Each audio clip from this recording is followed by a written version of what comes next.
There are 30 cards in Magic the Gathering that say you win the game, and today we're gonna rank them all from worst to best. Number 30, Ramsays Assassin Lord. Ramsays comes in at the very bottom of our list for one big reason. Its win the game ability only works in Commander. In a 1v1 format, you only have a single opponent, and if you kill that player, you've already won the game, so Ramsays will never get to trigger. If you do want to win with Ramsays in Commander, apart from overloading your deck with evasive assassins and attacking a single opponent repeatedly until they die, the best combo piece is probably Vorpal Sword. If you have enough mana to activate the sword, you only need a single assassin attack to win the whole game. Number 29, Hedron Alignment. Hedron Alignment is a notoriously hard way to win the game. Getting a copy of Hedron Alignment on the battlefield, in your hand, in the graveyard, and in exile means it's quite literally impossible to win with Hedron Alignment in Commander, since you only get a single copy of the card in your deck, and while you can copy it from the battlefield, this doesn't work for the graveyard or exile. In 60 card formats, it's possible to win with Hedron Alignment, but still pretty tough. This said, the best combo piece to help you pick up a fast Hedron Alignment win is likely Secret Salvage. If you can get a Hedron Alignment in your graveyard, Secret Salvage can exile it, and it lets you tutor up the other 3 copies, which means all you'll need to do is discard one and cast one and hold one in your hand to get a Hedron Alignment in all 4 zones and win the game on your upkeep. Wanna see if you can make the Hedrons align? Well, you can snag some Hedron Alignments and more from our awesome sponsor Card Kingdom over at cardkingdom.com/MTGGoldfish. Number 28, Azur's Elocuters. Azur's Elocuters isn't just bad, it's also pretty boring, which I guess is on flavor for a card that's literally bureaucrats droning on. Most public speeches are pretty dull after all. I love this story, and so I'm going to read it to you. Sam I am. That Sam I am, that Sam I am. I do not like that Sam I am. Do you like green eggs and ham? To win a game with Elocuters, you need to get it on the battlefield and avoid taking damage and wait at least 5 turns for it to store up counters, which is super slow. If you do want to take on the Elocuters challenge, a heavy control deck with lots of ways to protect yourself in Azur's Elocuters is probably the best bet, perhaps with some proliferation cards to help you speed up the filibuster. Number 27, Celestial Convergence. There are 3 different win the game cards in Magic that care about your life total, and Celestial Convergence is by far the worst of the bunch for several reasons, with the biggest being it doesn't necessarily win you the game. Instead you play it and you wait 7 turns to remove the omen counters, and then whoever has the highest life total wins. Odds are that by the time you remove the last omen counter, the game will already be over. 7 turns is a long time in a game of Magic, and even if it's not already over, your opponent might have more life than you, so Celestial Convergence could make your opponent win the game. Apart from gaining a bunch of life to make sure you have the highest life total when the last counter is removed, the easiest way to make Celestial Convergence work is removing the counters with something like Vampire Hexmage to speed up the process. Just make sure you have the highest life total when you use Hexmage, or you could accidentally give your opponent the win. Number 26, Mortal Kombat. Getting 20 creatures in the graveyard doesn't sound that difficult, and really it isn't. With mechanics like Dredge and Self-Mill, you can build a deck that fills your graveyard at lightning speed. The challenge with Mortal Kombat is fitting enough creatures in your deck. Let's say you play 24 creatures, 24 lands, in 4 Mortal Kombats. That only leaves 8 extra slots in your deck for removal, card draw, and other support cards, which just isn't very much. Plus, if your opponent has graveyard hate, it's basically unbeatable. My favorite way to win with Mortal Kombat is a Nami Des Aspect, which can tutor up any number of spirits to your graveyard when it enters the battlefield. So long as you have at least 20 spirit creatures in your deck, all you need to do to win the game is play a Mortal Kombat, play a Nami, and survive until your upkeep. Number 25, Near Death Experience. Getting yourself down to 1 life isn't that difficult. Between repeatable Phyrexian mana abilities like Spellskites, Fetch Lands, Shock Lands, and other life loss cards, you can get down to 1 pretty fast. Just look at various Death Shadow decks in formats like Modern or Legacy. On the other hand, getting down to 1 life and then surviving until your next upkeep can be tricky, since any attack or burn spell will be lethal. If you do want to try to win Near Death Experience, Worship is essential. As long as you can can keep at least one creature on the battlefield, you'll stay at 1 life no matter how much damage you take, making it a lot easier to survive until your upkeep for the win. Number 24, Barren Glory. Barren Glory has a big ask. Somehow you need to get a 6 mana enchantment to be the only permanent on your battlefield and have 0 cards in hand. This is almost impossible to do fairly, but there is a sneaky combo that can make it happen. The first step is getting Barren Glory exiled with something like Oblivion Ring, a card that, when it dies, will return Barren Glory to play. Then we can use Apocalypse to wrath all the permanents from the battlefield and discard our hand, which is oddly an upside in this scenario, which will destroy the Oblivion Ring and put Barren Glory back on the battlefield as our only permanent.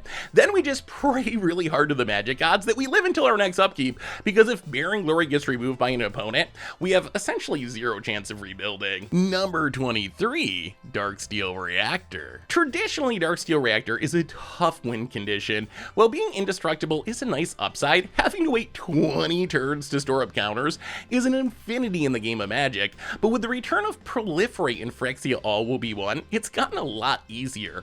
Cards like Tekuthel Inquiry Dominus and Contagion Engine can help us add counters at lightning speed, and if we throw something like Magistrate Scepter into the mix, we can use the same pieces to take infinite turns as we add counters to Darksteel Reactor until we eventually get to 20 and win the game. Number 22, Test of Endurance. Our second life gain win the game card is Test of Endurance, which is way better than Celestial Conversion since it won't accidentally win the opponent a game, but it's still not great. 50 life is a lot, although in Commander, where you start with 40, you only need 10 extra points of life to get the job done. The biggest reason Test of Endurance is fairly low on our list is there's an even better version that we'll talk about later. If you want to win the game with Test of Endurance, there really isn't much of a trick to it. Just gain as much life as possible and get it on the battlefield, although infinite life gain combos like Heliod and Spike Feeder can help ensure that even if your opponents start to attack you, once they see the Test of Endurance win coming, you'll still have enough life to pick up the win. Number 21, Simic Ascendancy. Simic Ascendancy is pretty strange. On one hand, getting 20 +1/+1 counters on creatures and thereby on Simic Ascendancy is pretty easy with cards like Stonecoil Serpent or Felidar Retreat. On the other hand, it's actually really difficult to put 20 +1/+1 counters on creatures and not accidentally win the game with combat damage unless you intentionally try to avoid attacking your opponent, which feels super awkward. We'll see this with some other win the game cards on our list as well, where their condition isn't that difficult to pull off, but if you pull it off, you probably have already won the game in another way. Number 20, Mael's Area. Mael's Area has a bit of the same problem as Simic Ascendancy. Getting a 20 or more powered creature on the battlefield is pretty doable. I mean the new Yargle almost gets us there by itself. The hard part is getting a 20 powered creature on the battlefield and keeping it there for an entire turn without accidentally winning the game with combat, especially since Mael's Area's first mode pushes you towards a go wide deck to take advantage of the +1/+1 counters it puts on your team every turn. Maybe the secret is playing Simic Ascendancy and Mael's Area together for the ultimate win more win the game combo deck. Number 19, Lilianas Contract. The upside of Lilianas Contract is that even when you're not winning the game, it's a reasonable card draw spell, offering 4 cards for 4 life and 5 mana. While there's plenty of demons to get 4 different ones on the battlefield, the big challenge is that most demons are big expensive flyers, which makes it hard to find the mana to play 4 of them, and if you do, you probably end up winning by combat before Liliana's Contract triggers. As such, the best way to pick up the Liliana Contract win isn't with real demons, but by turning cheap creatures into demons with something like Maskwood Nexus. With Maskwood Nexus and Liliana's Contract on the battlefield, all we need is any 4 different creatures on the battlefield and we'll win the game on our upkeep. Number 18, Epic Struggle. Getting 20 creatures on the battlefield fairly by casting them one at a time is almost impossible. However, there are many combos in Magic that can make infinite creature tokens, which are the perfect way to win with Epic Struggle. Something like Squirrel Nest in Earthcraft lets you make infinite 1/1 squirrels on your opponent's end step, so you can immediately untap and win the game with Epic Struggle. Number 17, Hellkite Tyrant. Hellkite Tyrant is interesting. A 6/5 trampler for 6 is a fine creature on its own, so its abilities are basically bonuses. While getting 20 artifacts on the battlefield is tricky, there are a few few cards that can turn other permanents into artifacts. The best of the bunch is Mycosynth Lattice, which turns all cards onto the battlefield into artifacts. The only problem is if we actually hit our opponent with a Hellkite Tyrant with Mycosynth Lattice on the battlefield, we'll steal all of our opponent's permanents, which probably leads to them conceding the game, so we might not actually see Hellkite Tyrants win the game trigger go on the stack. Number 16, Happily Ever After. Some win the game cards, actually many win the game cards, ask you to do one big difficult thing, with the reward being that you get to win the game.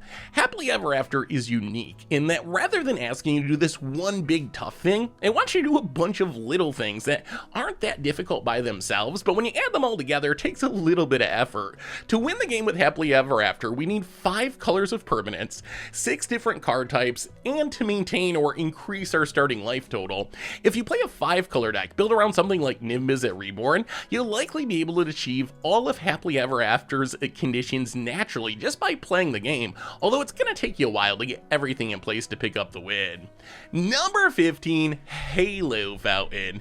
Halo Fountain is basically a very upgraded version of Epic Struggle. We only need 15 creatures to win the game instead of 20, and if we activate Halo Fountain, we win the game right away instead of needing to wait until our upkeep for our win condition to trigger, which is a huge deal for win the game cards. Of course, it's not all upside. We also need 5 white mana, which isn't too hard, and a way to get our 15 creatures tapped, which is pretty easy as well. We can either just attack with them or use a vehicle to tap them all with the crew mechanic. The other thing that makes Halo Fountain a lot better than many win the game cards is that it actually does something when it's not winning the game by drawing us cards or even making tokens to help us eventually get to 15 to pick up the win. In Standard, Halo Fountain win should be achievable with the help of Mondrak, Rabble Rousing, and any vehicle so we can tap our creatures, while in older formats, any infinite creature combo will go a long way towards picking up the win. Number 14, Triska Decafile. In some ways, Triska Decafile is one of the easiest win the game cards to achieve.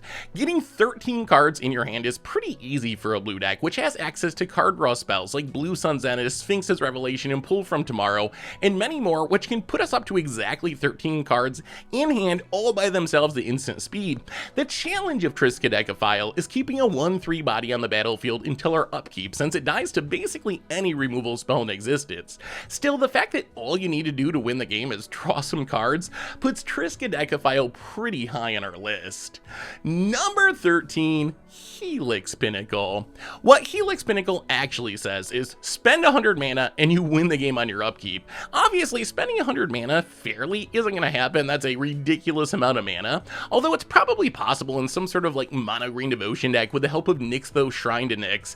On the other hand, there's a ton of combos in Magic that can make infinite mana, like Vizier Remedies with Devoted Druid, for example, which makes winning with Helix Pinnacle much easier, especially considering the enchantment has Shroud, making it unlikely that our opponent will be able to kill it with removal. Number 12, Chance Encounter. To win the game with Chance Encounter, we need to win 10 coin flips, which with my coin flipping luck is probably impossible, except there's a card that lets us flip an infinite number of coins in Frenetic Efreet. Frenetic Efreet is a super strange old card, but the important thing is it has an ability where for 0 mana we can flip a coin. What we can do is maintain priority and put this ability on the stack a few thousand times and then let all the coin flips resolve. Since Chance Encounter doesn't care about us losing coin flips, only that eventually we win 10 of them, if we flip enough coins, we're pretty much guaranteed that we're going to win 10 eventually, which means if we make it to our upkeep, we'll pick up the win. Number 11, Coalition Victory. Remember Happily Ever After? Coalition Victory is basically that, but on easy mode. All we need is a creature of each color, or one 5-color creature, and a land of each land type, which is super easy in a world of triomes and shocklands, which count as multiple land types, and we win the game not on our next upkeep, but immediately as Coalition Victory resolves. While being 7 mana makes it difficult to play Coalition Victory in 1v1 formats, in Commander it's considered to be so easy to pull off that it's actually banned in the format, making it one of only 2 win the game cards to have ever been banned in Magic. Number 10, Biovisionary. At first glance, Biovisionary seems like a difficult win the game card to pull off. We can only play 4 copies of Biovisionary in a deck, or in Commander just 1 copy, which means we need to draw and play every single one to win the game. game. In reality though, Biovisionary is one of the easiest ways to win the game because of clones. There are a ton of cards that can copy a creature on the battlefield, so what we need to do is play a single Biovisionary, copy it a bunch of times, and then make it to our end step, which is another big upside of Biovisionary. Most win the game cards make you go to your upkeep. This one triggers at the end of your turn to reward you right away. Just be warned, there's a few clones in Magic that actually change the name of the card, like Sakashima the Imposter, which means they don't work with Biovisionary because Biovisionary specifically cares about the name of the creature being Biovisionary. I've seen some players think that they've pulled off the Biovisionary win, only to realize that one of their Biovisionaries is actually a Sakashima when they expect their win the game trigger to go on the stack, and it never happens. Can I win? Oh, do that. I mean, Oh, he's gonna buy a visionary win right here. oh my god. Okay. Okay, yeah. Yeah. What does this do? Clone. He clones. Except it Clone has, number it can one. become any. You just have a handful Oh, of he clones. has this thing. Literal clone. So if there's Yeah. one more clone and Richard doesn't Metamorph? have removal and Seth doesn't have removal, they could do it. This is so ballsy. Oh, Whoa. this is such a gambit. Oh, Does it pay off? oh. Do we have any interaction? Okay, that's a good start. That's a good start. Don't play, Richard. we need a You're gonna mana get an tithe. Oscar right now. A mana tithe would save us. Where's the mana tithe, Richard? Oh my god, is it happening? Does somebody have a removal spell? Somebody Do has you to have have it? one. Do you have it unsummoned, Seth? My life is on the line right now. I don't. Yes. No one summon. We don't have any way to interact with Yeah, this. unless they don't accidentally attack into Richard's board or something. Oh my god. Goat him. This is so ballsy. What'd you say about anime? This was such a ballsy maneuver. Look, it's I can't believe he just hard casted 3 clones. This is the fairest Wait. Biovisionary I've ever seen in my life. what? One's a Shakashima. It's not a Biovisionary. No. It doesn't have the same name. It's a Sakashima. Oh my god! No! Yes! Number 9, Mechanized Production. Mechanized Production is a super cool card. Even when it's not winning the game, it's copying an artifact each turn it's on the battlefield, which is a lot of value. To actually win the game with Mechanized Production, we need 8 artifacts with the same name on the battlefield. Here it's worth pointing out that it doesn't actually have to be the same artifact that Mechanized Production is enchanting. It can be any artifact, which makes this almost laughably easy in 2023 thanks to the proliferation of treasure tokens. With Mechanized Production on the battlefield, targeting any single artifact, a single Dockside Extortionist or Bootlegger stash should let us make enough treasure tokens, all of which will be named treasure, to win the game on our very next upkeep. Number 8, Revel and Riches. Speaking of treasures, next up we have Revel and Riches, which is basically the black Mechanized Production. If we can get 10 treasures on the battlefield, we win the game on our upkeep, and as a bonus, it even makes treasures as our opponent's creatures die. In the past, the best way to win with Revel and Riches was to play as many janky treasure cards as possible, while also overloading on removal and sweepers to make treasures with Revel and Riches. With a big enough board, a single damnation can make enough treasures to win the game, but today it's so easy to make treasures that you might as well just play a Dockside Extortionist, Blood Money, or Bootlegger stash. We can get you up to 10 or more treasures immediately. Number 7, Battle of Wits. In some ways, Battle of Wits is the most boring win the game card because its only condition is playing a deck that has somewhere around 250 cards in it. So if you can find a Battle of Wits, we'll have at least 200 cards left in our deck to win the game.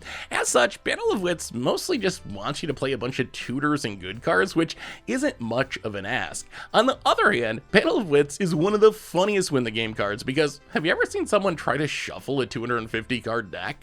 Number 6, Flora Sovereign. We finally got to our final win the game card, and it's a pretty good one in Flora Sovereign. To win the game with Flora Sovereign, all we need to do is get it on the battlefield and have at least 40 life and make it to our upkeep. This is especially scary in Commander because in Commander, you actually start the game with 40 life, which means as long as you can find the cat and keep your life total from dropping, you'll win the game on your next upkeep. As far as building around it, the same tricks as Test of Endurance Supply, gain as much life as possible, or even better, use an infinite life combo to gain a ton of life at once. Number 5, Maze's End. Maze's End is unique as it's the only win the game card that's attached to a land. To win with Maze's End, we need to activate it with 3 mana and have at least 10 gates on the battlefield, which might sound difficult, but if you overload your deck with ram spells, it's possible to get 10 gates on the battlefield pretty quickly. Maze's End's ability helps too, and cards like Reshape the Earth can do it all by themselves, essentially making a 2-card combo win with Maze's End.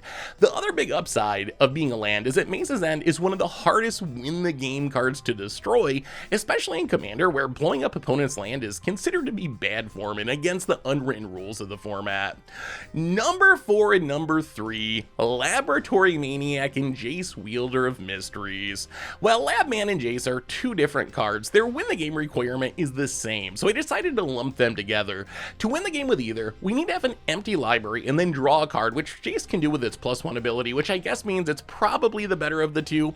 Emptying your library is shockingly easy in Magic. There's many cards that can do it all by themselves, like Leveler or Demonic Consultation, which makes Labman and Jace a rarity as win the game cards that actually see competitive play, with Labman being a former Modern All-Star and Ad Nauseam decks and Jace showing up in Inverter of Truth combos in Pioneer. But there's one big reason these cards only come in at number 3 on the list, and we'll talk about that in a minute. Number 2, Approach of the Second Sun. Approach of the Second Sun is a rare win the game card that actually saw heavy tournament play, being the foundation of a top tier control deck while it was in Standard. It asks almost nothing of the player. All you need to do to win the game with it is cast it twice, which is even easier than it sounds because once you resolve an Approach of the Second Sun, it puts itself back in your library 7 cards from the top, which means you'll draw the second one in short order. On the other hand, as a connoisseur of win the game cards, I find Approach pretty boring. It doesn't ask you to build your deck in a cool, unique way. Instead, it mostly just wants generic control stuff, a bunch of counter spells and wraths and removal to slow down the game until you cast it a couple times to win. While it certainly deserves to be ranked high in our list because it's one of the strongest win the game cards in Magic, if we were ranking cards by how satisfying it was to win with them, it would probably be near the bottom. Number 1, Thusas Oracle. For nearly all of Magic's history, win the game cards have been memes designed for funny against the odds decks. Sure, a couple have seen tournament play like Jace or Maze's End or Battle of Wits or Approach of the Second Sun, but most often these are funny, fun, challenging, casual cards. But this changed with Thusas Oracle, the win the game card that actually broke the game. Thusas Oracle is basically an upgraded version of Jace or Laboratory Maniac. Rather than having a static ability that wins the game if we draw a card with an empty library, it has an enters a battlefield ability that wins the game if we have an empty library. This might not sound like a huge upgrade, but it's actually massive. Jace and Labman have risk. Let's say we empty our library and go to draw a card and our opponent kills the Laboratory Maniac or the Jace. We'll end up drawing with an empty library and lose the game on the spot to milling out. Oracle eliminates this risk since even if our opponent kills it with its trigger on the stack, we'll still win the game assuming our library is empty. As a result, Thusas Oracle is the only win the game card to be banned in a 60 card format after it met its end in 2021 in Historic, although in all honesty, it was also mostly responsible for Inverter of Truth being banned in Pioneer as well. Today it's part of, by far, the most powerful combo in Commander, where players use Demonic Consultation to exile their entire library for 1 mana, which allows them to win with Thusas Oracle. With enough fast mana, this can happen as early as turn 1. While I love win the game cards, what makes them fun is the challenge of trying to pull off a seemingly impossible or at best very difficult win condition. Thusas Oracle, on the other hand, is just so easy to pull off that I actually find it super boring.